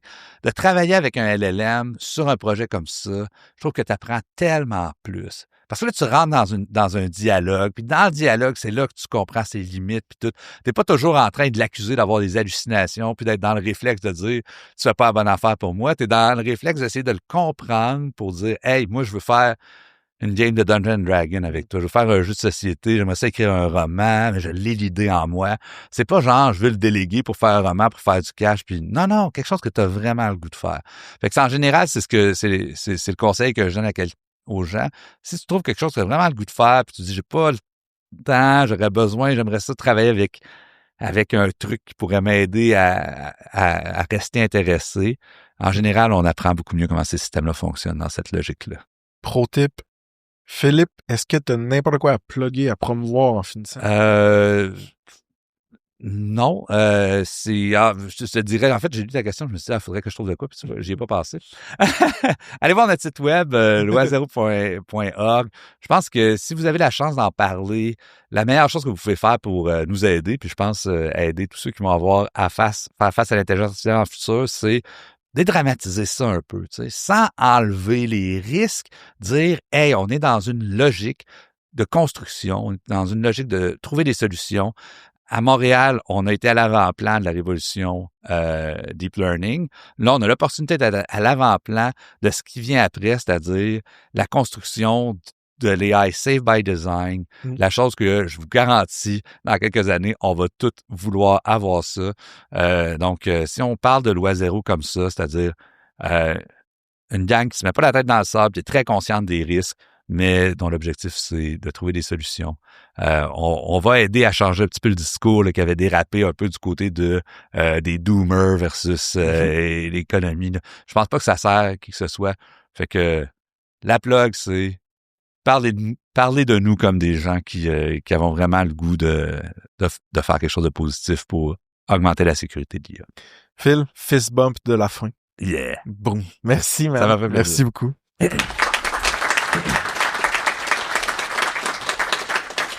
All right. Donc, on va se prendre un 3-4 questions, puis après ça, je vais vous laisser vous dégourdir à la toilette, prendre un autre drink. On vous chasse pas. Il y a un micro qui est barely un peu allumé là. Il y a comme un parapluie solaire qui est face à lui, puis il est comme vraiment face à moi. Fait que si vous avez une question pour Philippe, pour moi, si vous êtes vraiment pas inspiré, vous pouvez vous lever. Puis là, en fond, c'est tout le temps la partie où je freestyle pendant genre 2 minutes, que je parle jusqu'à temps que quelqu'un se lève et voilà, là, je peux arrêter de parler. Juste ton nom, Yes. la compagnie que tu représentes, une question rapide, pas ta tendre enfance, s'il vous plaît. Yes, Raphaël. Tu m'entends bien? Oui. Raphaël de chez Wiserod Technologies. Tous les gens qui sont ici, on est tous un peu curieux de l'IA, où est-ce que ça s'en va, puis tout ça. Puis je pense qu'il y a une grosse séparation là, qui va se faire entre les gens qui seront pas curieux, les curieux et l'avancement de l'IA. L'IA, on parle d'une hyper-intelligence qui apprend super rapidement. Qu'est-ce que tu penses du déclin intellectuel humain dans le futur? J'aimerais ça t'entendre un peu là-dessus. Ouais. Ben, c'est une belle question. J'ai pas de boule de cristal pour dire où est-ce que ça va s'en aller. C'est sûr que c'est un réflexe qu'on a de se dire, écoute, tu sais, si on délègue même la réflexion à une machine, qu'est-ce qui se passe avec nous? Mon intuition, c'est que c'est pas vrai que si on avait ça, il n'y a plus rien qu'on aimerait. Hein? Je reviens à ta question initiale. Moi, ce que j'aime, c'est des conversations qui sont ancrées dans la curiosité, qui sont ancrées dans hey, on a le goût de faire quelque chose ensemble et tout. Ça va continuer d'exister. Puis pour être en mesure d'avoir ces conversations-là de manière efficace dans le moment, je pense qu'il va falloir qu'on soit intelligent pareil. Tu sais. Si on veut se raconter des histoires, on veut écrire de la musique ensemble, on veut faire des choses comme ça, il va falloir qu'on soit intelligent. Est-ce qu'il y a des trucs qu'on va déléguer à ces machines-là? À mon avis, oui, mais je pense que c'est de plus en plus avec des trucs que personne n'a le goût de faire pour vrai. Tu sais, ça fait jamais partie de ce qui nous rend heureux, vivants, tout ça. Donc, tu sais, j'essaie d'éviter les raccourcis trop rapides qui disent, bon, ben, c'est évident qu'on va tout être des légumes qui vont se promener à terre en rampant. Je pense pas. Tu sais, mais... Non. J'essaie de m'imaginer quel légume je serais. Zucchini. Ben, j'ai vu ça, des slugs, là, des bananes slugs, genre. Ouais, c'est notre allergique aux bananes d'eau. Ah, désolé. J'ai pas gagné à la loterie génétique, Phil. Ah, c'est le meilleur fruit, tellement fait. Mais moi, je peux te répondre à la question vu que c'est mon podcast. Moi, man, il y a une couple de personnes qui ont amené le concept d'obésité intellectuelle puis fait un parallèle vraiment intéressant avec l'obésité juste physique. Puis je pense qu'avec fast food, ultra processed, bouffe, tout ça. On a vu un spike d'obésité, puis ça a créé plein de maladies, puis plein d'insuffisances, mettons, dans notre société. Puis t'as eu un contre-courant à un moment donné qui est arrivé de genre, ouais, prendre soin de soi, la santé, le gym, le crossfit, whatever. Fait que j'ai comme l'impression qu'il va peut-être avoir un cycle similaire, man, de genre, on devient paresseux, obèse, intellectuel, puis à un moment donne comme, ça n'a pas rapport qu'on soit plus capable d'enligner 2 phrases ou de calculer 2 plus 2. Fait que là, t'as peur, là. AI tuteur, ramène-moi en shape intellectuellement. Ça, c'est Frank's hot take. Je l'aime bien. Merci beaucoup. Je t'apprécie, merci. On peut en prendre au moins 2 autres, là, ouais. Donc, merci beaucoup pour la belle conversation. Je pense que c'est vraiment important. C'est Jean-Maxime de Epoch. En fait, ma question est plus pour avoir un peu de crunch autour du projet de recherche de loi zéro. Vous avez parlé tantôt de modèle probabiliste versus déterministe. Je sais que Yoshua Bengio travaille depuis environ 2022, entre autres sur GFlowNet puis sur des modèles causals. Est-ce que c'est quelque chose qui fait partie aujourd'hui du projet de recherche d'arriver à enlever le côté plus déterministe probabiliste, pardon. Ouais. Puis, première question. Ouais, c'est une belle question pour ceux que ça intéresse là, d'aller dans ce niveau de nerdiness là. Il y a un article qui a été publié, qui est disponible sur notre site web sur qu'on appelle Scientist AI. Ça a l'air d'un article un peu rébarbatif à première vue, mais le début est écrit pour ça se lit, là, tu sais, on peut comprendre ce qui se passe. Puis effectivement, on parle de ce qu'on appelle les GFlowNets là-dedans. À très haut niveau, là, peut-être un concept, manière de comprendre peut-être ce qui se passe dans un agent, OK? C'est que là, on prend les données, quand on entraîne ces agents-là, là, on prend les données sur Internet. Puis une manière de comprendre ces données-là, c'est l'ensemble des croyances de tous les gens sur la planète sont exprimées là-dedans. Tu sais, il y a des croyances d'Elon Musk, il y en a gros parce qu'il y en a beaucoup. Puis il y a des croyances des complotistes, puis il y a des croyances de moi, puis il y a tout sur Internet. Ok, il y a toutes ces croyances-là, puis on entraîne un système avec ça. Puis là, on met tout ça dans un agent. Mais un agent, c'est un peu, si on veut, ça peut pas avoir toutes les croyances en même temps. Là. Il faut que ça, on appelle ça le mode collapse, c'est-à-dire ça choisit un certain. On pourrait quasiment dire ça choisit une personnalité. Dans l'ensemble de toutes les personnalités qui existent dans le monde, ça en choisit une. Mais ça n'a pas toutes les personnalités en même temps, parce que sinon, on l'utiliserait et on serait complètement perdu. Ça n'aurait pas l'air t'aurais pas l'air de travailler avec un agent. Mais ce mode collapse-là, c'est un des problèmes fondamentaux qui existent dans le système agentique, c'est qu'on perd beaucoup de la richesse et de la diversité qui existe, puis des capacités d'alignement du système. Donc, GFlowNet, l'idée derrière ça, c'est de dire, plutôt que de venir collapser le truc, on peut peut-être garder la vraie distribution de toutes les personnalités qui existent, puis servir de ça comme système pour essayer de prédire l'avenir plutôt que de servir d'un système qui est collapsé. Moi, je vois un parallèle intéressant avec aujourd'hui, on va surtout dans le mode agentique avec des experts, des modèles de différentes grosseurs sur différents sujets. Je pense que d'avoir justement le ground truth en arrière avec l'ensemble de la distribution est très intéressant. D'ailleurs, petite question par rapport plus, on est vraiment parlé de guardrail, mais qu'en est-il? On a parlé juste avant de la reconnaissance de l'humain, de la créativité, mais aussi de l'environnement. Est-ce que ça fait partie du mandat à long terme de loi zéro ou est-ce que vous vous concentrez vraiment plus sur le côté... Ouais, c'est une super question. Donc, on parle des risques liés à la perte de contrôle, tout ça. Il y a un paquet d'autres risques. Là, ces trucs-là, ça bouffe des ressources comme ça, pas de bon sens. Il va y avoir des déplacements d'emploi ou peut-être fort probablement des pertes d'emploi liées au développement de l'IA. Il y a beaucoup, beaucoup d'autres problèmes sociétaux qui sont peut-être plus immédiats. Nous, notre objectif, c'est jamais de nier tout ça. Là. C'est juste de dire que dans la manière dont on alloue nos ressources puis notre attention, globalement, c'est bien d'avoir un petit peu ici, un petit peu là. Puis, dans notre cas, étant donné notre spécialité, de se dédier aux risques existentiels, c'est important. Cela dit, Yoshua Bengio se dédie aussi, disons, à ces autres questions-là. Il approche les autres gouvernements puis tout ça. Puis il y a une partie qui est pas liée à loi zéro directement, mais qui est plus rattachée à Mila, dont l'objectif, c'est de s'assurer que les gouvernements minimisent pas les impacts potentiels, autant au niveau de l'environnement, des pertes d'emploi, etc. Merci beaucoup. Ça me fait plaisir. Si vous voulez écouter l'épisode de Jean-Maxime qui vient de poser la question sur Ça se passe, épisode 108, mesdames et messieurs, gênez-vous pas. On peut en prendre une dernière peut-être? Yes. Ton nom, rôle, question. Bonjour, mon nom c'est Octavian. Je suis gestionnaire de projet pour une compagnie en sécurité publique. ma question est un peu plus, je dirais, philosophique, dans le sens que ça s'en lien au Turing test, au test Turing, qui, selon ma compréhension et mes lectures, c'est de déterminer si l'agent ou la personne à laquelle on parle, c'est un être humain ou pas, mais aussi que l'agent ou le modèle d'intelligence artificielle derrière est conditionné ou son but, c'est de tromper l'être humain à le faire croire que c'est vraiment un être humain. On peut le voir. C'est sursimplifié, bien sûr, là, il y a plus de complexité là-dedans. Ma question, c'est plus en lien, qu'est-ce qui se passe si l'être humain ne réfléchit pas à déterminer si c'est un modèle d'intelligence artificielle ou un vrai être humain? Parce que j'ai l'impression qu'avec ce qu'on voit aujourd'hui sur les réseaux sociaux, puis la pollution qui commence à être l'intelligence artificielle, oui, il y a certains mandats qui vont dire il faut que tu tagues tes vidéos IA, mais c'est pas difficile à enlever ce petit tag-là, et on le voit déjà sur TikTok, Instagram et autres, que faut vraiment des fois réfléchir sévèrement si c'est vrai ou pas, parce qu'il n'y a pas nécessairement le tag dessus. Donc, dans une société où est-ce qu'on n'est pas capable de différencier, c'est une chose, mais dans une société où est-ce qu'on se pose même pas la question si c'est IA ou pas, c'est ta vision là-dessus? Je sais qu'il n'y a pas de réponse nécessairement là-dessus, mais ta vision. Écoute, c'est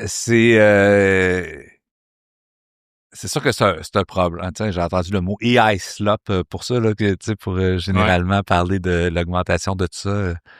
Si vous êtes sur LinkedIn, vous avez sûrement de très bons commentaires du genre c'est vraiment très intéressant ta publication, Philippe. Avec les premières fois dont t'entends parler. Avec les emojis de partout. Là. Je sais. Ta question est bonne. Ça dirait qu'est-ce qui arrive si on y pense pas? Puis je pense que ce qui arrive quand on n'y pense pas, là, c'est qu'on devient moins efficace en société. Tu sais, genre, on revient à ce qu'on disait en général, là, si tu comprends pas comment l'humain devant toi marche, tu risques de te manger une tape dans la face. En général, c'est vrai de tout. Hein? Quand on parlait de l'intelligence, ma définition de l'intelligence, c'est ta capacité à prédire comment va le futur d'un système étant donné l'action que tu vas poser dessus. Je pense que plus on est intelligent, plus on est efficace en société, c'est-à-dire plus on est en mesure peut-être de devenir heureux, d'être heureux. Là, notre environnement est en train de changer. C'est pas la première fois que ça arrive. Hein? Quand on a commencé ces réseaux sociaux, je veux dire, il y avait des marketeurs qui t'envoyaient des emails. Puis là, t'es là, hey, quelqu'un qui s'intéresse vraiment à ma newsletter. Qu'est-ce que tu te rends compte? Ah non, il veut me vendre son affaire. Puis on est devenu de meilleur en meilleur pour détecter ça. Fait que là, des fois, tu peux pas le détecter juste avec le email. Fait que là, ben, tu commences à te fier un petit peu plus sur ton cercle social. Puis tu dis, ben, cette personne-là, j'ai interagi assez avec par le passé. Je sais qu'elle est authentique dans la manière dont elle me parle. Je vais faire confiance à ce qu'elle poste. Peut-être qu'elle va mettre une vidéo générée par l'IA. C'est-tu fondamentalement grave qu'elle le fasse? Ben, si elle le dit, c'est correct, mais si elle le fait pour te tromper, c'est grave. Mais là, c'est comme, là où est-ce que ça devient plus incompatible, c'est qu'on a construit des réseaux sociaux où est-ce qu'on a tranquillement effacé le graphe social. Quand tu es sur TikTok, tu fais juste browser des affaires, puis tu réfléchis pas trop à comment ça s'est rendu là. Puis là, effectivement, on n'a pas beaucoup de signal là, pour savoir si la patente, c'est vraiment une attaque de drone qui s'est passée pour vrai ou si c'est une affaire générée par l'IA. Fait que là, à mon avis, ce qui se passe, encore une fois, là, c'est pas nouveau avec l'IA, c'est que ça permet à ces entreprises-là, mettons TikTok, les entreprises qui ont des incentives qui n'ont rien à voir avec rendre le monde meilleur puis les gens plus heureux, ça leur permet de faire des fils qui vont être excessivement addictifs, qui vont faire en sorte que toi, tu seras pas plus heureux à la fin parce que tu vas te mettre à croire des choses qui sont pas vraies. Tu vas te regrouper entre personnes qui croient des choses qui sont pas vraies. Tu vas haïr l'autre gang. Tu sais, puis ça, je m'excuse, mais ça rend pas heureux, ça. Là. Ça a juste l'air dans le moment d'être ta shot de dopamine. Fait que, tu sais, ma réponse, c'est comme, écoute, je pense que il y a des moyens de se prémunir contre ça, mais certains de ces moyens-là, c'est de se dire, il y a certains réseaux qu'il va falloir que j'évite plus ou que je fasse pas nécessairement confiance à l'algorithme qu'il y a derrière ou des choses comme ça. Donc, plus une responsabilité individuelle. Ben, Moi, je dirais ça, j'allais dire. ça veut pas dire qu'à un moment donné, ça se transforme pas en responsabilité collective. C'est-à-dire que de la même manière qu'on éduque les gens quand il y a des systèmes compliqués, puis on s'assure que, tu sais, comme société, je pense qu'on a raté un peu le coche pour, encore une fois, les réseaux sociaux. On n'a pas vu que de pas en parler, de pas parler des problèmes potentiels, puis tout ça, ça allait causer, ça allait faire en sorte que les gens, c'est comme, responsabilité individuelle, éduque-toi, sinon, tu vas, tu sais, fait que ça va être un peu des deux, là, mais en ce moment, là, et Colin de parler de littératie numérique à l'heure de l'IA, enseigner dans les écoles, de quoi ça va avoir l'air, tout ça, c'est méchant. Fait que commençons au moins par nous-mêmes et en parler à ceux autour de nous, les gens qu'on aime, puis on va peut-être aider un peu. Merci beaucoup. Ça fait plaisir. All right. Je pense qu'on close ça. Merci à tous. Vous pouvez rester pour un drink s'il reste de la bouffe. Les toilettes aussi sont ouvertes, j'ai entendu. C'est tout le temps, on dirait que je finis tout le temps par parler de toilettes. Merci beaucoup à tous. Merci beaucoup. Merci. All right, folks. Avec Ça se passe, on a une infolette de feu hebdomadaire qui est très moitié fun, moitié fond à notre sauce. Il y a des hot takes, des expérimentations que je fais, des histoires vraies de SaaS, vraiment pour t'aider à prendre les meilleures décisions, que ce soit par rapport à ta compagnie ou ta carrière. C'est une place où je peux être 100% moi-même. Ça fait du bien, j'adore ça écrire. Fait que d'avoir ce outlet-là, c'est complètement motivant pour moi. Il y a plus que 850 SaaS folks puis curieux qui nous suivent. Ça augmente chaque semaine. J'aimerais ça que vous en fassiez partie, puis qu'on se rende à 1000, puis qu'on se rende à encore plus que ça. Ben franchement, ça me craint au bout d'avoir des nouveaux abonnés qui se joignent sur l'infolette. Ça me craint à continuer d'écrire, à continuer de faire de la recherche, de me poser des questions, d'analyser ma conversation avec cette fondatrice-là ou ce fondateur-là. Ça pourrait être transformé en un éditorial que moi, j'amène dans l'infolette. Fait que, si vous voulez aussi, vous pouvez joindre les SaaS Pals. On a un petit forfait payant là, qui permet de nous supporter directement comme individu ou comme compagnie. On a déjà plus que 22 personnes qui nous supportent comme ça. C'est insane. J'en reviens pas. Puis eux, ils font ça en échange contre des extra goodies, right? Fait que pense à, mettons, des updates extra que je fais avec personne d'autre qu'avec eux, des previews de la roadmap du podcast, des rabais sur les événements puis d'autres trucs. Fait que vous pouvez aller sur saspace.com. Il y a un pop-up il y a un pop-up qui va vous apparaître d'en face, en théorie. Puis sinon, il y a, dans le footer, vous pouvez vous inscrire. Sinon, vous googlez Ça se passe puis Beehive. C'est l'outil qu'on utilise pour l'infolettre. Ça me craint vraiment de voir ça grandir. Puis ça me tient à cœur. Fait que check it out. Puis si vous avez du feedback constructif aussi, vous pouvez me le shooter.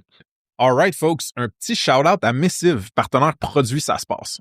Missive, c'est un email client multijoueur qui réinvente la boîte courriel pour aider les équipes à mieux communiquer puis collaborer. Il y a au-dessus de 3500 entreprises à travers 75 pays qui leur font confiance, dont Ça se passe, et un paquet de SaaS. Donc, check them out sur saspace.com/partenaire avec un S. Il y a une solide entrevue avec Phil Lehoux, le co-founder, sur ce qui s'en vient pour Missive. OK, de retour au pod.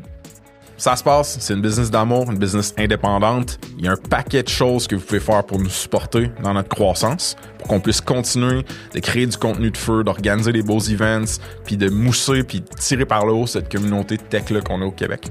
First, si vous n'avez pas ajouté votre SaaS sur notre plateforme, allez sur saspace.com, il y a un gros bouton mauve pour faire juste ça.